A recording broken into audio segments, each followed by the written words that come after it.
नमस्कार, स्वागत है आपका फेडरल देश में। मैं हूं नीलू व्यास। मुंबई समेत महाराष्ट्र की 29 महानगर पालिकाओं के चुनाव और उनके परिणाम ने ये साफ कर दिया है कि बीजेपी 100% भाजपा के अपने नारे के लिए एक कदम और बढ़ गई है और अब आने वाले समय में उसके दोनों सहयोगियों को वो बाह मरोड़ने का अवसर नहीं देगी। उल्टा भाजपा के दोनों सहयोगियों एकनाथ शिंदे और अजीत पवार को भाजपा ने एक तरह से उनकी जगह दिखा दी है और अब उनको भाजपा के रहमो करम पर ही जीवित रहना पड़ेगा। यानी कि जब तक भाजपा को जरूरत है तब तक ही वो साथ रहेंगे। चुनाव परिणाम में ये साफ इशारा जो अभी तक के जो चुनाव के नतीजे आए हैं वो साफ कह रहे हैं कि 29 में से अधिकतर सीटों पर भाजपा अपने दम पर ही सत्ता हासिल करने में कामयाब रही और उसके सहयोगी दल का कद और भी छोटा हो गया है। विधानसभा चुनाव के बाद लग रहा था कि भाजपा अकेले आगे नहीं बढ़ सकती। उसके जो 59 विधायकों वाली एनसीपी की जरूरत पड़ती रहेगी, लेकिन महानगर पालिका के चुनाव में भाजपा ने शुरू से ही साफ कर दिया कि वो अकेले लड़ना चाहती है और दिल्ली के दखल के बाद ही मुंबई समेत केवल 14 जगहों पर ही ठीक ठाक समझौता हो पाया और बाकी आमने सामने की लड़ाई रही। भाजपा ने सबसे पहले समझने की कोशिश करेंगे कि एकनाथ शिंदे को निपटाया और मुंबई ने उनका भाजपा और उद्धव ठाकरे की शिवसेना के बाद यानी तीसरे नंबर की पार्टी बना दिया। अजीत पवार की एनसीपी को भाजपा ने मुंबई में भाव तक नहीं दिया और समझौता नहीं किया। बस बस वही। अजीत पवार के इकलौते नेता हाँ, नवाब हाँ। मलिक तक के परिवार को हार का सामना करना पड़ा। नवाब मलिक के जो भाई जो लगातार जीते रहे थे वो भी कॉरपोरेटर का चुनाव हार गए और इतना ही भाजपा ने ठाणे जिले में सबसे ताकतवर माने जाने वाले एकनाथ शिंदे को केवल ठाणे शहर तक ही सीमित कर दिया। तो अब पूरी ये जो जीत है जो दिखाई जा रही है, हालांकि अभी वोटों की गिनती चल रही है। अभी मेरे ख्याल से थोड़ा सा और वक्त लगेगा जब तक फाइनल रिजल्ट्स आएंगे, लेकिन महायुति को बड़ी जीत मिलती हुई नजर आ रही है। और जहां तक मुंबई का सवाल है यानी कि बीएमसी के चुनाव में तो अभी भी वोटों की गिनती जारी है, लेकिन उद्धव ठाकरे की पार्टी ने इतना खराब नहीं किया, मन से उतना नहीं कर पाई जितना कि कर पाना चाह रही थी। लेकिन जो सबसे बड़ा टेक अवे है वो है देवेंद्र फडणवीस का, कि देवेंद्र फडणवीस इस समय मैच के मैन ऑफ द मोमेंट है और अब उनको बिल्कुल एक दूसरे लेवल पर लाकर खड़ा कर दिया गया है और उन्होंने इस तरीके से अपनी राजनीति को खेला कि उनके जो एलाइज हैं, जो सहयोगी दल हैं, उनका कद उन्होंने छोटा कर दिया है। तो आज बड़े टेकअवेज इस चुनाव के क्या हैं, इसको हम समझने की कोशिश करेंगे। हमारे साथ विवेक देश पांडे हैं, वरिष्ठ पत्रकार, पॉलिटिकल कमेंटेटर, आपका स्वागत है। अनय जोगलेकर, वरिष्ठ पत्रकार, मुंबई से हमारे साथ है, आपका स्वागत है। और उत्कर्षा रूपावटे जो कि नेता है वंचित बहुजन अघाड़ी की, और मैं आपको बता दूं कि कांग्रेस के साथ वंचित बहुजन अघाड़ी ने अलायंस किया था और लातूर में जीत भी हासिल किया है और कहीं ना कहीं कई जगह पर खाते भी खुले हैं। तो आज ऑपोजिशन के लिए क्या सबक है और बीजेपी का कद अब कहां से कहां पहुंचा है, उस पर हम डिस्कस करेंगे। आपसे अनय जोगलेकर, आपसे शुरू करती हूँ कि सबसे जो ये महायुति का की जो जीत है या जो बढ़त है, अभी तो बढ़त ही कहेंगे कि उसको बढ़त काफी बड़ी मिलती हुई नजर आ रही है। तो ऐसी कौन सी रणनीति देवेंद्र फडणवीस ने बनाई थी कि उनके जो सहयोगी दल है उनका कद छोटा हो गया और अब बीजेपी अपने अकेले उस पर राज कर सकती है? नहीं, मुझे नहीं लगता है सहयोगी दलों का कद छोटा हो गया है कि शिवसेना में जो एकनाथ शिंदे के साथ जो लोग जुड़े थे वो ज्यादातर ठाणे, नवी मुंबई, कल्याण डोंबिवली, नासिक, ये सब जगह पे अच्छे नंबर्स उनके आए हैं। मुंबई में एकनाथ शिंदे का कुछ ज्यादा प्रेजेंस नहीं था, उनको नेता मानने वाले लोग मुंबई में कभी थे नहीं। उनके साथ जो लोग आए थे वो सब मुंबई के कद्दावर लोग थे। वो उनमें से बहुत लोग अभी ये बीएमसी चुनाव में उनके फैमिली मेंबर्स हार गए हैं, तो इसलिए उसका डायरेक्ट इफेक्ट एकनाथ शिंदे की संख्या पे हो चुका है। लेकिन ये जो बीजेपी की रणनीति है, मैं एक पॉइंट आपके सामने रखना चाहता हूं कि राज ठाकरे और उद्धव ठाकरे किस मुद्दे पे एक साथ आ गए कि स्कूलों में तीसरी लैंग्वेज कौन सी सिखाई जाए। उसमें महाराष्ट्र गवर्नमेंट ने ऐसा ये किया कि जहां पे टीचर्स को हिंदी आती है वहां पे वो हिंदी सिखाए। इस मुद्दे पे दो भाई जो बाला साहेब ठाकरे जब भी जिंदा थे तभी एक नहीं आए, उनके मृत्यु के बाद एक नहीं आए, बीच में मुंबई में इतना सब कुछ हुआ तभी एक नहीं आए, और सिर्फ ये स्कूल लैंग्वेज के मुद्दे पे एक आ गए। तो मुझे लगता है कि ये एमएनएस को शिवसेना यूबीटी के साथ भेजने की जो तरकीब है, उसके पीछे कहीं ना कहीं देवेंद्र फडणवीस का दिमाग या उसका हाथ है। उसके वजह से फिर कांग्रेस और वंचित बहुजन आघाड़ी जो हुई, वंचित बहुजन आघाड़ी पहले से ही कांग्रेस के साथ जाने को तैयार थी, उनको शिवसेना और खास करके शरद पवार जी से उनको परहेज था, लेकिन वो एक साथ आ गए तो इन अ वे ट्रायलैटरल कॉन्टेस्ट हो गई और उससे सबसे ज्यादा फायदा हुआ। बाकी सब जो रणनीति है वो मुझे लगता है कि सीट सिलेक्शन बीजेपी ने ऐसे सीट लिए जो ज्यादा से ज्यादा एमएनएस के खिलाफ हो, तो उनको तभी जो नॉन मराठी स्पीकिंग पॉपुलेशन है उनका सपोर्ट मिला। मुस्लिम वोट एमएनएस को नहीं जाए तो बीजेपी ने अपना विक्ट्री पहले से ही सिक्योर कर लिया था। और ऐसी बहुत छोटे छोटे चीजें हैं जो मराठी सिनेमा और टेलीविजन इंडस्ट्रीज के लोगों ने उनके इंटरव्यू किए, उन्होंने खुद को देवा भाऊ करके प्रोजेक्ट किया, वेरी सॉफ्ट और डेवलपमेंट ओरिएंटेड कैंपेन करी, उसमें थोड़ा सा हिंदुत्व का एक जायका उसमें ऐड कर दिया, नहीं तो बाकी जगह पे बीजेपी बहुत रैबल राउजर, बहुत आक्रामक हिंदुत्व का राजनीति करती है, मुंबई में सॉफ्ट हिंदुत्व का राजनीति किया। तो ये सबका ये जो रणनीति है उसको ये मार्क्स मिले हैं, और ऐसी स्थिति पैदा हुई है कि शिवसेना यूबीटी जिंदा भी है लेकिन ताकतवर नहीं है। एकनाथ शिंदे और अजित पवार को अपनी जगह पता चली है, ऐसा नहीं कि उनको दरकिनार कर दिया, लेकिन उनमें से कई लोगों को एक थोड़ी सी चीफ मिनिस्टर होने की एम्बिशन जाग उठी थी। तो अभी ये रिजल्ट्स के बाद उनकी वो एम्बिशन, उनकी जो महत्वाकांक्षा है वो ठंडी हो जाएगी, ऐसे मुझे लगता है। मैं जो बीएमसी का चुनाव है उसका जो लेटेस्ट फिगर्स है वो मैं बता दूं कि 227 सीटें हैं बीएमसी में, जिसमें कि बीजेपी को जो अभी लीड्स आ रही हैं वो 115 सीट्स पर आगे है। शिवसेना यूबीटी 82 यानी कि 82 सीट्स पर, कांग्रेस 16 और अन्य के खाते में 13 सीट्स हैं। ये बीएमसी के चुनाव के जो नतीजे हैं वो लेटेस्ट आंकड़े मैं आपको बता रही हूँ। और अब मैं उत्कर्षा के पास आती हूँ कि उत्कर्षा, ऑपोजिशन को क्या इस तरीके का रिजल्ट एक्सपेक्टेड था? और कई लोग ये कह रहे थे और कई एनालिस्ट भी कह रहे हैं कि देखिए ये तो चुनाव लूट लिया गया एक तरीके से, बहुत सारी गड़बड़ियां हुई, फर्जी वोट्स पड़े, उसके बाद एक इंडेलिबल इंक का मामला आया, बहुत सारे कल लोग जिस तरीके से अपनी उंगलियों पर जो इंक लगी थी वो सैनिटाइजर से या किसी चीज से साफ करते हुए नजर आ रहे थे, उस पर जांच भी है। तो आपको क्या लगता है कि क्या चुनाव में गड़बड़ी हुई, इस वजह से कितनी बड़ी जीत हासिल हुई है, या फिर कहीं ना कहीं ऑपोजिशन की रणनीति भी कहीं ना कहीं फेल हुई, एक अगर नजरिए से देखें तो? जी। मुझे ऐसा लगता है कि स्टार्टिंग में ही आप जब महायुति कहते हो तो आपको महायुति में सेना भाजपा के साथ इलेक्शन कमीशन का नाम जोड़ देना चाहिए, क्योंकि जो इलेक्शन कमीशन की एक भूमिका रही है ये पूरे इलेक्शन में, इसके पहले भी वोटर लिस्ट के शुरू होने से ही आगे से पूरी प्रोसेस में जो एक संदिग्धता रही है, ये सिर्फ ऑपोजिशन नहीं तो जो पार्टी पावर में है उनके भी लोगों ने कंप्लेंट्स की हुई है।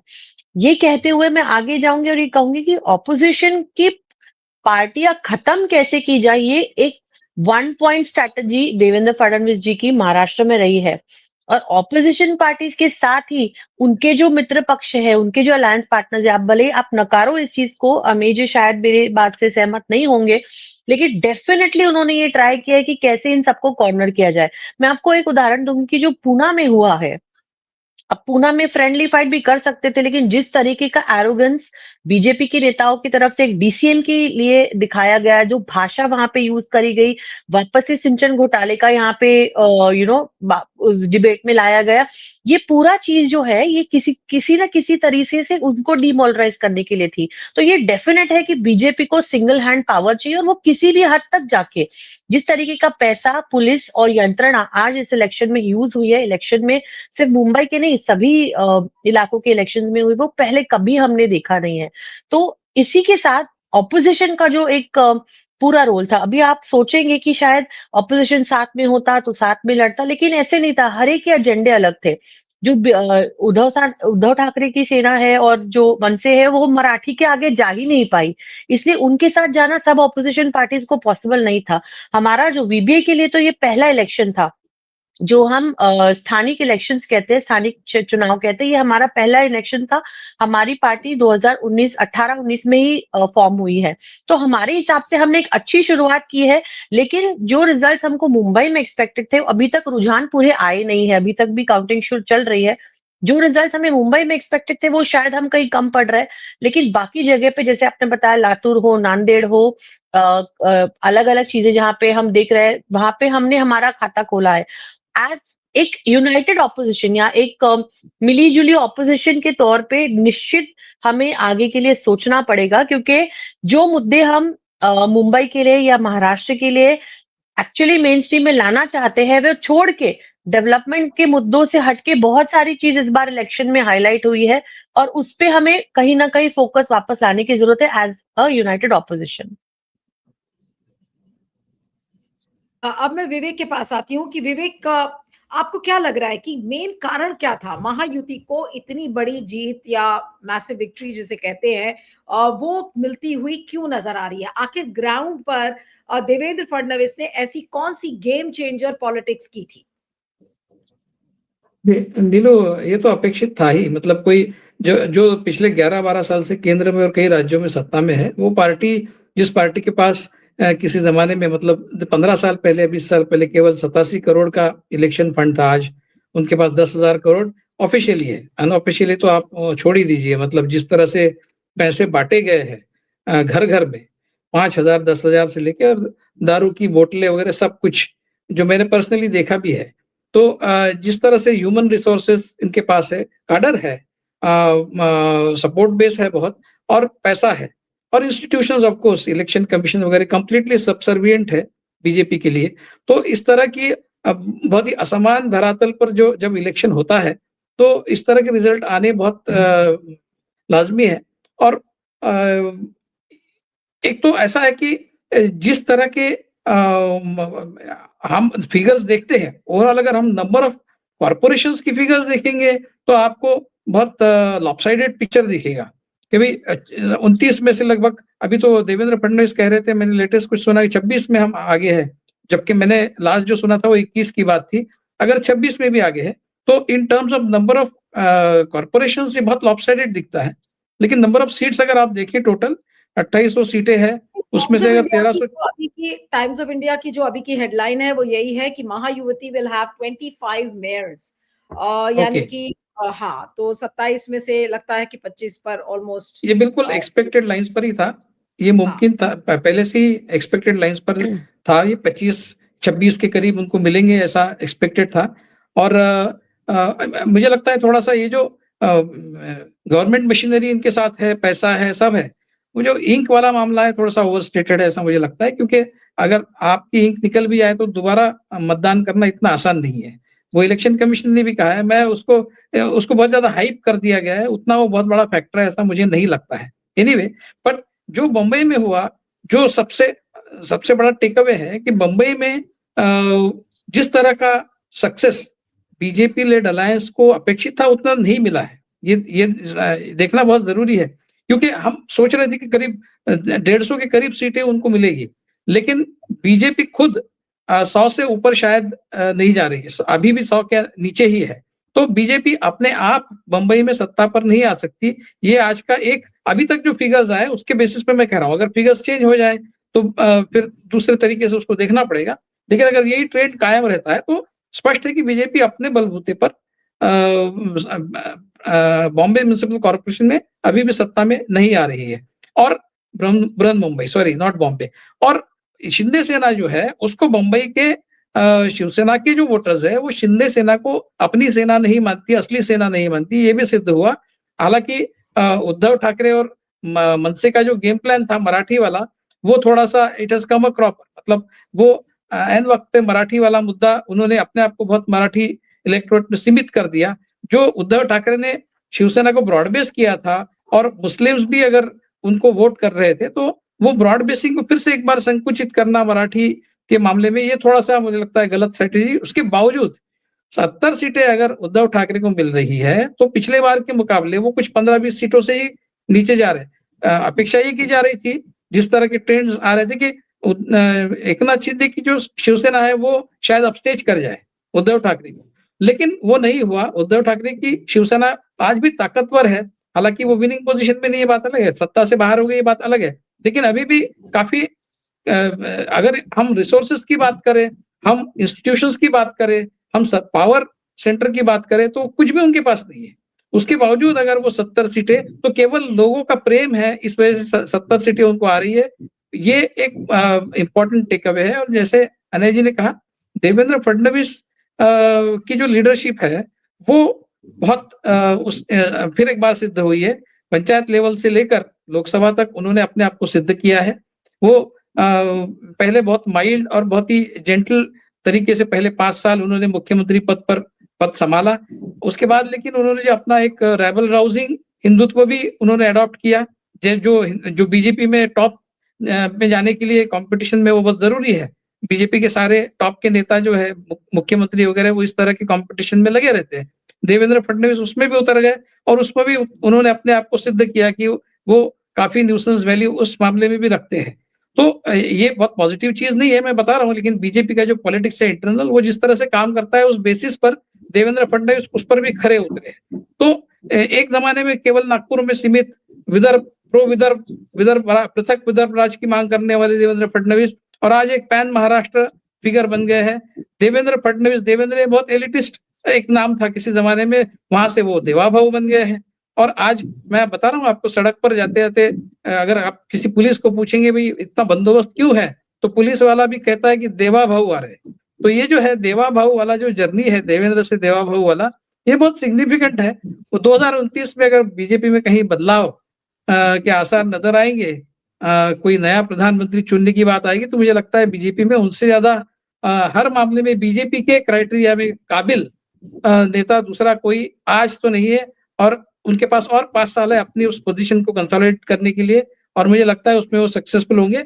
वो from a class leader to mass leader, उनका जो जर्नी है पिछले 10 सालों में बहुत सिग्निफिकेंट है। और मुंबई में देश की सबसे कीमती जो कॉरपोरेशन है उसको बीजेपी के पक्ष में करने के बाद उनकी वो पोजीशन और भी स्ट्रांग हो जाती है। नीलू, बिल्कुल बिल्कुल। अब मैं अनय के पास आती हूँ कि देवेंद्र फडणवीस की तो जो जर्नी एक क्लास लीडर से मास लीडर की विवेक ने एक्सप्लेन किया, लेकिन अब उद्धव ठाकरे की जर्नी अब क्या होगी, क्योंकि बीएमसी उनका एक बैस्टियन था और उस बैस्टियन को खोने के बाद ठीक है उन्होंने परफॉर्मेंस उनका इतना खराब नहीं रहा जो कह रहे थे लोग कि अरे वो कंप्लीटली वाइप आउट हो जाएंगे, ऐसा नहीं हुआ। और तमाम कंस्ट्रेंट्स के बावजूद अगर पार्टी ने उनके परफॉर्म किया है, लेकिन अब आगे की जर्नी उनकी कैसी होगी महाराष्ट्र विकास अघाड़ी के अंदर भी, और अदरवाइज एज अ लीडर उनके लिए अब क्या चुनौतियां हैं, क्योंकि बीएमसी तो उन्होंने खो दिया है। उद्धव ठाकरे जी का जो पॉलिटिकल कैपिटल है वो उन्होंने अर्न नहीं किया था, उन्होंने कमाया नहीं था, वो उनको इनहेरिटेंस में मिला था। ये बात सच है कि उनके पिता बाला साहेब ठाकरे की तुलना में Uddhav Thackeray is a good manager, he is a good organiser, but उनके बीच ऐसी कोई चिंगारी नहीं थी कि जो लोगों को एक जीने का पर्पस, जीने का मकसद दिला दे। बाला साहेब ठाकरे के जमाने में मातोश्री जो उनका निवास स्थान था, वो महाराष्ट्र राज्य के कौन से भी दूर दराज इलाके से आने वाले शिव सैनिक के लिए वो एक अपनी हक की जगह थी, उधर आके वो अपनी समस्या कह सकते थे। जब भी उद्धव ठाकरे के हाथ बागडोर संभाली गई तो मातोश्री ऐसे बंद हो गया, लोगों के लिए एक्सेस बंद हो गया। पिछले 6 महीने में उद्धव ठाकरे ने ये खुलने की कोशिश की, लेकिन अभी तक उनकी राजनीति है वो क्वाइट सिक्लूडेड राजनीति थी। तो अभी Uddhav Thackeray ji back to square one ऐसे आ गए, ये बात सच है। उनको अभी 70 के आसपास सीट मिलेंगी, लेकिन ये भी बात सच है कि ये 70 सीटों में एमएनएस का कंट्रीब्यूशन बहुत ज्यादा है और एमएनएस को खुद को इसमें कुछ मिला नहीं है, एमएनएस तो लूट गया है। और इसके बाद ये सब कहना ठीक है कि अगले 20 साल हम लोग भाई भाई साथ रहेंगे, 10 साल साथ रहेंगे, लेकिन एमएनएस में को उसको कुछ मिलता नहीं रहेगा। अगले चुनाव में एमएनएस फिर से अलग हो जाएगी और उद्धव ठाकरे के सामने वही एग्जिस्टेंशियल क्वेश्चन आ जाएगा कि अभी कांग्रेस के साथ जाए या एमएनएस के साथ जाए। तो ये एक चैलेंज है। दूसरी चीज है, जो मराठी मानुस का मुद्दा है वो मुंबई में बचा नहीं है। मुंबई में अभी मराठी लोगों की संख्या लगभग 35% है, लेकिन मुंबई के बाहर का जो सब मुंबई महानगर क्षेत्र है, जैसे दिल्ली एनसीआर है वैसे मुंबई मेट्रोपॉलिटन रीजन है, उस जगह की जनसंख्या मुंबई से ज्यादा है और उधर बिकॉज ऑफ डेवलपमेंट जो मराठी या सन ऑफ सॉइल जिसको कहते हैं, उनकी जनसंख्या 90% से कहीं पे 70%, किधर 60%, तो जो शिवसेना जिस चीज के लिए जन्मी थी, जिस चीज के लिए बड़ी हुई, उसकी अगर सबसे ज्यादा जरूरत है वो तो ठाणे में, कल्याण में, नवी मुंबई में, नासिक में, इस जगह पे है। लेकिन ये दोनों ठाकरे बंधु वहां पे गए भी नहीं। ये पूरे चुनाव में एक सभा ठाणे में की, बाकी कई शहरों में, नासिक में एक सभा की, बाकी जगह पे गए ही नहीं। तो अगर उनको अपनी राजनीति जिंदा रखनी है, आगे लेके जानी है, तो ये जो नया ग्राउंड है, पुणे है, इसमें पुणे में भी इतनी बड़ी तरह से पुणे कॉस्मोपॉलिटन हो रहा है कि उसमें भी मराठी का मुद्दा है। लेकिन उधर जाके राजनीति करनी पड़ेगी, उधर जाके खुद का संगठन बनाना पड़ेगा। और दूसरी जगह पे मुंबई में जो ये उनको यश मिला है, जो सक्सेस मिली है, उसमें ये मैं कहना चाहता हूँ कि उसमें मुस्लिम वोटों का योगदान बहुत बड़ा है। जहां पे जिन वार्डों में मुस्लिम जनसंख्या 30%, 40% है, उधर उन्होंने एमआईएम को चुना है, कई जगह पे कांग्रेस को चुना है। लेकिन जहां पे वो 8%, 10%, 15% है, वहां पे वो वोट शिवसेना यूबीटी को आए हैं। इसलिए एमएनएस को वो नहीं है, इसलिए एमएनएस को जब लगभग 10 सीट में मिले हैं, उद्धव ठाकरे को ज्यादा, सो इसलिए अभी उनको सेक्युलर पोजीशन भी बना के रखनी पड़ेगी, प्रो मराठी भी पोजीशन बना के रखनी पड़ेगी, उसमें हिंदुत्व का भी फ्लेवर थोड़ा सा डालना पड़ेगा और ऑर्गेनाइजेशनल वर्क करना पड़ेगा। ये बहुत चैलेंजिंग है, ऐसे मुझे लगता है। विवेक कुछ कहना चाह रहे थे, उसके बाद मैं फिर उत्कर्षा के पास आऊंगी। एक बहुत इंपॉर्टेंट फैक्टर है जिसकी हम चर्चा नहीं कर रहे, मुझे अभी सडनली वो याद आया। ऐसा है कि जो अनइवन ग्राउंड बीजेपी ने तैयार किया है इलेक्शन में, मतलब टोटली लॉपसाइडेड, सारी इंस्टीट्यूशंस उनकी तरफ से काम करती है, उनके पास पैसा है, उनके पास मैन पावर है, सब है, और उसका गलत इस्तेमाल वो बिल्कुल धड़ल्ले से करते हैं। वो तो है ही। आप देखिए, इंडियन एक्सप्रेस में एक इन्वेस्टिगेटिव रिपोर्ट आया था कुछ दिनों पहले, जिसमें ये कहा गया था कि जो एमपी एरिया डेवलपमेंट फंड होता है, वो और सारे डेवलपमेंट फंड्स जो होते हैं, वो 95% से ज्यादा केवल शिवसेना, शिंदे और बीजेपी के एमएलएज, एमपीज और कॉर्पोरेटर्स को दिए गए, और बाकी बहुत ही मिनिस्क्यूल एक छोटा सा अमाउंट जो है वो अपोजिशन के। उसके बावजूद, मतलब ये सारे फंड्स इतने इसका गैर इस्तेमाल करने के बावजूद अपोजिशन को जिस तरह की सीटें मिली है बंबई में, वो एक एंटी इनकम्बेंसी दिखाता है। इसको हमने ध्यान में रखना चाहिए। कहीं भी डेवलपमेंट फंड्स को पूरी तरह से लॉपसाइडेड तरीके से बांटा गया, उसके बावजूद इन लोगों को चुनकर दिया है इतनी बड़ी संख्या में। ये ठीक है, मेजॉरिटी इनकी है, लेकिन इतनी बड़ी मेजॉरिटी नहीं है, ओवरवेलमिंग मेजॉरिटी नहीं है। वो तो सिंपल मेजॉरिटी, जैसे 125, 130 से बहुत ज्यादा आंकड़ा नहीं होता है। कंसिडरिंग ये सारे जो फैक्टर्स जो उनके फेवर में थे, उसको अगर कंसिडर किया जाए और अपोजिशन के अगेंस्ट जितने फैक्टर्स थे वो अगर देखे जाए, तो अपोजिशन का जो सक्सेस मुंबई में है वो काफी सिग्निफिकेंट है, ऐसा हमने कहना चाहिए। जी, कह रहे कि ऑपोजिशन का कंट्रीब्यूशन सिग्निफिकेंट है। जी, आप हाथ उठा रही थी उत्कर्षा। यस, नीलू जी, 2 पॉइंट्स जो आपके डिबेट इसमें डिस्कशन में सबसे पहले आया था, थोड़ा सा उस पर कहना चाहूंगी। ये जो सफर देवेंद्र फडणवीस जी का देवेंद्र फडणवीस से देवाह तक का है, ये डेफिनेटली उनके पर्सनल गेन के लिए, पॉलिटिकल फ्यूचर के लिए बढ़िया रहेगा। शुभेच्छा है उनको एज अ महाराष्ट्र, हमको भी खुशी होगी अगर वो आगे जाए। लेकिन इसका महाराष्ट्र को कितना बड़ा खामियाना भरना पड़ेगा, ये हमें सोचना पड़ेगा। क्योंकि जिस तरीके से हम बता रहे हैं कि इंस्टीट्यूशंस को तोड़ा मड़ोड़ा जा रहा है, फंड्स का मिसयूज हो रहा है। अभी एमपी लैड फंड्स जो आप अभी डिस्कशन किया, मैंने वो पॉइंट पहले भी लिखा था। मैंने कभी नहीं देश में देखा कि हमारी पार्टी में आओ तो हम आपको फंड्स देंगे। अगर ऐसा होता तो कांग्रेस जब इतने साल राज कर रही थी ना, तो पूरे देश का विकास नहीं होता।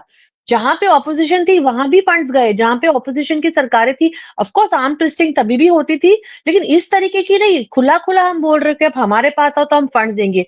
अजीत पवार जी के स्टेटमेंट्स अगर आप देखोगे कुछ महीनों से, आप उनको इग्नोर नहीं कर सकते कि तिजोरी की चाबियां हमारे पास है, तिजोरी का पैसा जनता का है, आपका नहीं है।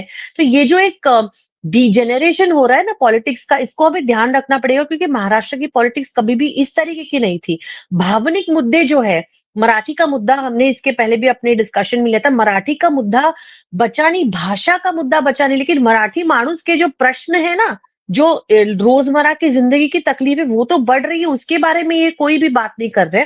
दूसरा एक पॉइंट ये है कि जो मैंने इसके पहले भी एक डिबेट में कहा था कि बीजेपी और जो अखंड शिवसेना थी पहले, जो 2017 में भले ही वो अलग-अलग लड़े हो, इंडिविजुअली लड़े, लेकिन तभी की उनकी टोटल और आज जब ये अलग-अलग लड़े हैं, शिवसेना उद्धव ठाकरे अलग है, मनसे के साथ लड़ रही है और ये शिवसेना बीजेपी के साथ लड़ रही, तो भी उनकी जो टैली है वो 160 के ऊपर नहीं जाती हुई दिख रही। तो हमारे पहले जो स्पीकर बोल रहे थे कि जो एकदम लैंडस्लाइड विक्ट्री हम इसको प्रोजेक्ट कर रहे हैं, वैसे ये है नहीं। पहली वाली 2017 के आंकड़े अभी के आंकड़ों से कहीं ज्यादा, और एक लास्ट मुद्दा जो पिछले 2-3 सालों में ना बार-बार मोदी जी आ रहे हैं, अमित शाह जी मुंबई आ रहे हैं और बीजेपी को एक उन्होंने एक एजेंडा दिया हुआ था कि 120 तक को आपको 120 तक की सीटें आपको अकेले लड़नी है, उसके लिए आप कुछ भी कर लीजिए, जो वो कर भी रहे थे, जिस किसी भी तरीके का राजकारण आपको करना है आप कर लीजिए।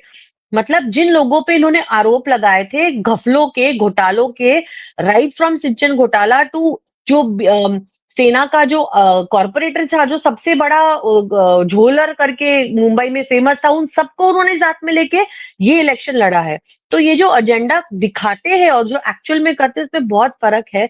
लेकिन अनफॉर्चुनेटली मुंबई की जनता जिस तरीके से वोट हुआ है, हम उसको नकार तो नहीं सकते, लेकिन कहीं ना कहीं ये सब मुद्दे दरकिनारे करके सिर्फ कुछ मुद्दों को हाईलाइट करके इलेक्शन लड़ी गई है, ऐसे मुझे लगता है।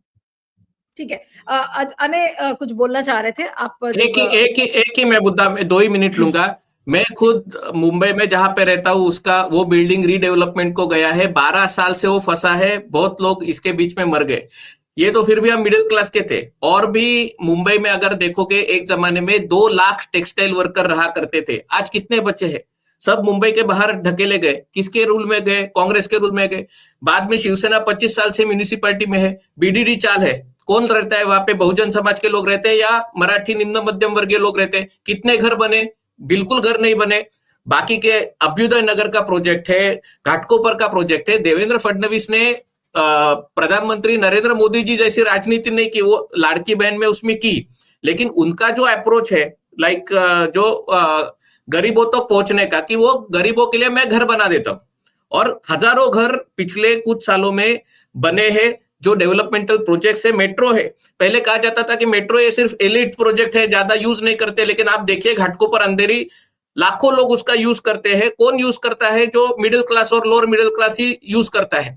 तो मुझे लगता है कि देवेंद्र फडणवीस राजनीति की परिभाषा बदलने की कोशिश कर रहे हैं। वो योगी आदित्यनाथ या प्रधानमंत्री नरेंद्र मोदी जी से कई एक थोड़ा सा अलग दृष्टिकोण रखते हैं।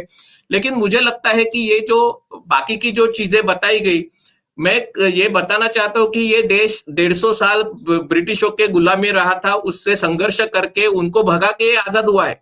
बाद में भी कांग्रेस का रूल था, और कांग्रेस ने जो अभी बीजेपी के ऊपर जो आरोप किए जा रहे हैं वो सभी कांग्रेस के गवर्नमेंट के खिलाफ भी किए जाते थे। लेकिन ये परिस्थिति अगर इतनी वास्तव में होती थी तो भारत के लोग लड़ सकते हैं और ये परिस्थिति बदल सकते हैं। तो मुझे लगता है कि उससे रोने से अच्छा बदलाव करने के लिए संघर्ष करना चाहिए। अगर ऐसी परिस्थिति वास्तव में उतनी बुरी है तो लोग खड़े रहेंगे और संघर्ष करेंगे। मुझे आत्मीय पर पूरे भरोसा है, मुझे लगता है। विवेक क्या कह रहे हैं जी? नहीं, जहां तक डेवलपमेंट करने का और चुनाव जीतने का संबंध है, अगर बीजेपी ने डेवलपमेंट किया है और इसलिए चुनाव जीत रहे हैं, तो फिर ये भी मानना होगा कि कांग्रेस अगर 55 साल सत्ता में रही तो कांग्रेस ने भी विकास किया था, तभी सत्ता में रही, है ना? लेकिन बीजेपी क्या कहती है? कांग्रेस ने कुछ नहीं किया, 55 साल में कुछ नहीं किया।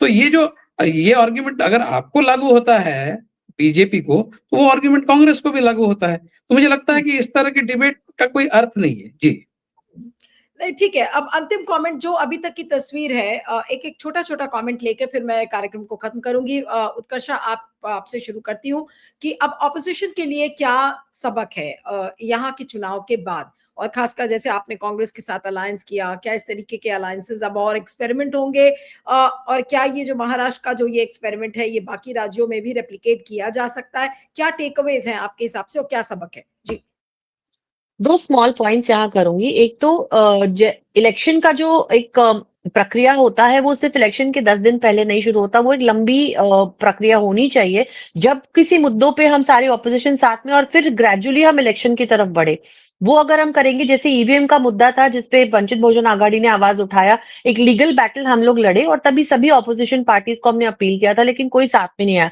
शायद तब अगर साथ आते तो हम ग्रेजुअली एज एन ऑपोजिशन भी साथ में बन के काम कर सकते थे। बहरहाल पॉजिटिवली हमें आगे जाना पड़ेगा और अभी जो ग्राउंड ऑपोजिशन के लिए ओपन है उसके ऊपर हमें मिलके लड़ना पड़ेगा, ये तो बात पक्की है। अभी का सिचुएशन जो है उसमें अगर हम देखें तो ऑपोजिशन मरी नहीं है, बिल्कुल भी नहीं है।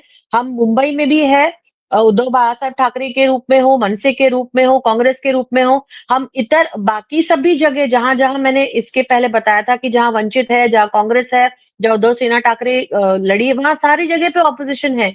वहां भी हमें स्ट्रैटेजिकली साथ में आके आगे के टाइम में काम करना पड़ेगा। ये सबसे बड़ा सबक हमने इस इलेक्शन से लिया है, जो हर इलेक्शन से लेते हैं। लेकिन जब इलेक्शन का टाइम आता है, तब हर पार्टी फिर से अपने-अपने किनारों पे हो जाती है। बट मुझे लगता है कि आगे के टाइम में कम से कम वंचित के लिए हमें ये करना ज़रूरी होगा। इस इलेक्शन में हमारे लिए ये ओपनिंग पॉइंट था और हमने मुंबई छोड़ के बाकी सब इलाकों में अच्छा काम किया है। होपफुली मुंबई के फिगर्स भी अच्छे आएँगे, ऐसी अपेक्षा है। ठीक है। मैं देवेंद्र फडणवीस के बारे में आपसे पूछूंगी कि देवेंद्र फडणवीस का आप जो बिल्कुल एक अगले लेवल की उन्होंने पॉलिटिक्स की है, क्या वो अब टॉप जो पोस्ट है प्रधानमंत्री के पोस्ट की, और उनका तो नाम पहले से भी चल रहा था कि भाई अगर मोदी जी के बाद कोई प्रधानमंत्री और वो भी यंग और डायनामिक लीडर है तो वो देवेंद्र फडणवीस है। क्या अब आज के इस जीत के बाद क्या ये सवाल पर अब लोग डिस्कस करने लगेंगे कि क्या मोदी के बाद देवेंद्र फडणवीस होंगे प्रधानमंत्री? खुद देवेंद्र फडणवीस नहीं करेंगे, वो तो कहते रहेंगे कि मैं एक बीजेपी का सामान्य कार्यकर्ता हूं और जो मुझे जिम्मेदारी दी जाती है वो मैं निभाता रहूंगा। लेकिन ये बात सच है, बीजेपी में ये चर्चा होगी। एक जगह पे योगी आदित्यनाथ जी का मॉडल है कि जो lead from the front end with an image, वो एक मॉडल है, और दूसरा देवेंद्र फडणवीस का है जो डेवलपमेंट का एक साथ है, और दूसरी जगह पे जो राजनीति है वो शायद उसका कुछ पार्ट उन्होंने शरद पवार जी से सीखा है कि सब पार्टियों में उनके दोस्त है और वो अपने दोस्तों को लेके वो गठबंधन बना सकते हैं, बिगाड़ सकते हैं। तो ये जो राजनीति है उसमें Devendra Fadnavis is a unique kind of a person, जो मोदी जी ने भी नहीं की, जो बाकी के लोगों ने कही की। तो शायद अगर आने वाले समय में देश में फिर से कोलिशन पॉलिटिक्स का समय आता है तो देवेंद्र फडणवीस का नाम उसमें आगे रहेगा। एक ही मुद्दा में बोलता हूँ, और मैं खुद मराठी स्कूल में पढ़ा हूँ, मैं मराठी में लिखता हूँ, मराठी किताबें लिखी है, मराठी कंप्यूटर और मोबाइल में मराठी के लिए मैंने बहुत काम किया है, और मेरी खुद की राज ठाकरे, उद्धव ठाकरे से बहुत अपेक्षा थी, लेकिन उनकी मराठी की स्ट्रगल सिर्फ दुकानों के साइन बोर्ड्स और किसी को पीटने के आगे गई नहीं। तो अभी ये संघर्ष करने का टाइम है, लेकिन जो मराठी के नाम पे राजनीति करते हैं उन्होंने मराठी आदमी, मराठी भाषा के जो समस्या है उनके ऊपर ध्यान नहीं दिया। लेकिन अभी ये चुनाव ने उनको एक संधि दी है, संघर्ष करने की संधि दी है। मुझे लगता है अगर वो उनका फायदा उठा सकते तो फिर राजनीति में रिलेवेंट रह सकते हैं। जी, अब मैं पवार और ठाकरे के बारे में एक अंतिम कमेंट विवेक आपसे चाहूंगी कि शरद पवार या फिर देखिए जो यूनियन हुआ एक तरीके से अजीत पवार और शरद पवार का इस चुनाव में, उधर राज ठाकरे और उद्धव ठाकरे का हुआ, तो अब ठाकरे और पवार परिवार का क्या होगा?